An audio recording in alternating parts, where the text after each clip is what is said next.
حامد و مسلین اما بعد، صدر ذی وقار، حکم حضرات اور سامعین بزم، شاخ نازک پہ جو آشیاں بنے گا، شاخ نازک پہ جو آشیاں بنے گا ناپائیدار ہوگا۔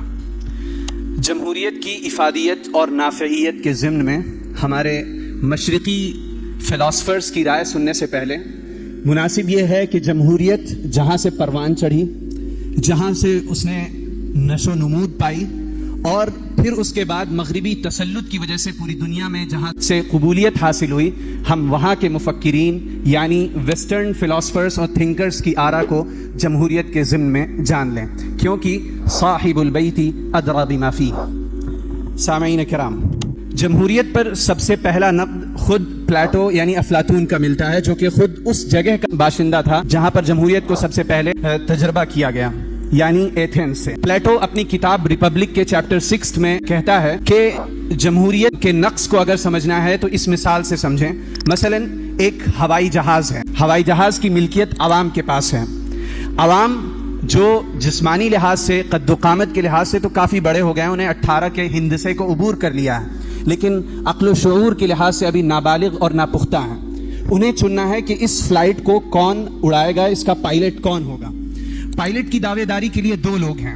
ایک شخص وہ ہے جس کے پاس اس ایروپلین کو اڑانے کے لیے مطلوبہ صلاحیت اور جو کمپیٹنس ہونی چاہیے وہ موجود نہیں ہے، لیکن اسے اچھے اچھے جملے دینا آتا ہے، اسے عوام کے وقتی جذبات اور عارضی خواہشات کا استحصال کرنا آتا ہے، وہ قومیت اور عصبیت کے نعرے دے کر عقل کو اندھا کرنا جانتا ہے، وہ اپنا ایڈورٹائزمنٹ اور برانڈنگ کر کے اپنے آپ کو پیش کرنا جانتا ہے۔ اور دوسری طرف ایک فرد وہ ہے جس نے باقاعدہ ایروناٹیکل انجینئرنگ کی ہے، وہ جانتا ہے کہ ایروپلین میں کتنا فیول ہونا چاہیے، کس موسم میں اسے اڑنا چاہیے، کتنی اونچائی پہ اڑنا چاہیے، لیکن چونکہ اس کا سارا وقت اس علم کے حصول میں لگا ہے کہ اس کی مطلوبہ صلاحیتیں کیا ہیں، تو وہ برانڈنگ نہیں کر سکتا، وہ اس کے پاس اتنا سرمایہ نہیں ہے کہ وہ میڈیا کے ذریعے سے اپنا پرچار پرسار کر سکے۔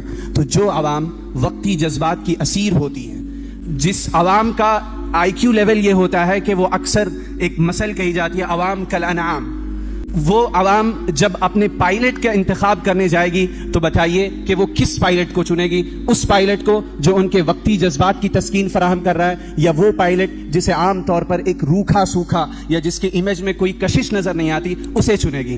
ظاہر ہے اس پائلٹ کو چنے گی جس کے اندر اسے وقتی کشش نظر آ رہی ہے، کیونکہ وہ جسمن تو بڑھ گئے ہیں لیکن ابھی ان کی عقل و شعور کی نمود نہیں ہوئی ہے۔ نتیجتاً پائلٹ کی ذمہ داری اس شخص کو دے دی جائے گی جس کے پاس کوئی صلاحیت نہیں ہے، اور انجام یہ ہوگا کہ وہ صلاحیت سے محروم ہونے کی وجہ سے دیر یا سویر اس پلین کو عوام سمیت کریش کر دے گا۔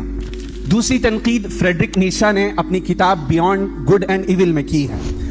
وہ کہتا ہے کہ جمہوریت ہرڈ مورالٹی یعنی بھیڑ چال کی ذہنیت کو فروغ دیتی ہے۔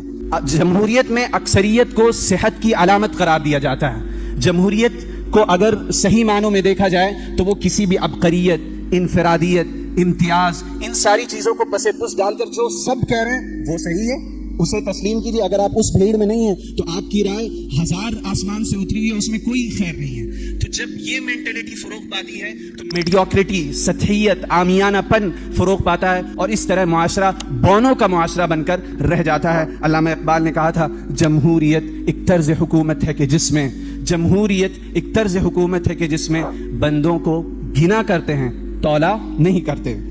تیسری تنقید ہیمس ہرمن ہوپ نے جمہوری نظام پر معاشی نقطہ نگاہ سے کی ہے۔